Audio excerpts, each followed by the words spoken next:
నమస్కారం. మీరు చూస్తున్నారు vision Telangana TV. Vision Telangana ప్రజల పక్షం, ప్రగతే లక్ష్యం. తెలుగుదేశం పార్టీ 44వ ఆవిర్భావ దినోత్సవ వేడుకలను ఆదివారం కోదాడ పట్టణంలో ఘనంగా నిర్వహించారు. భారీగా తరలివచ్చిన టీడీపీ నాయకులు, కార్యకర్తలు నాగుబండి రామ్మూర్తి నగర్ నుంచి తరలివేడి ఖమ్మం క్రాస్ రోడ్లో ఉన్న ఎన్టీఆర్ విగ్రహానికి పూనమాలలు వేసి ఘనంగా నివాళులర్పించారు. అనంతరం కోదాడ పార్టీ కార్యాలయంలో జెండా ఆవిష్కరించి స్వీట్లు పంపిణీ చేసుకుని పార్టీ ఆవిర్భావ దినోత్సవ శుభాకాంక్షలు తెలియచేశారు.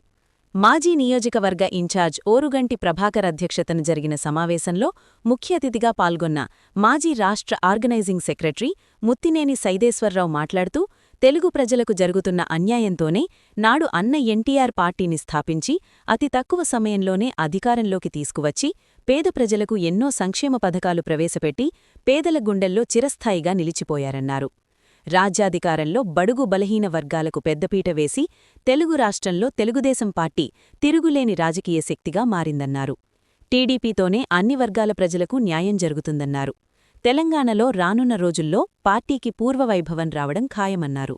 భారీగా తరలివచ్చిన కార్యకర్తలతో పార్టీ శ్రేణుల్లో నూతన ఉత్సాహం నెలకొన్నది.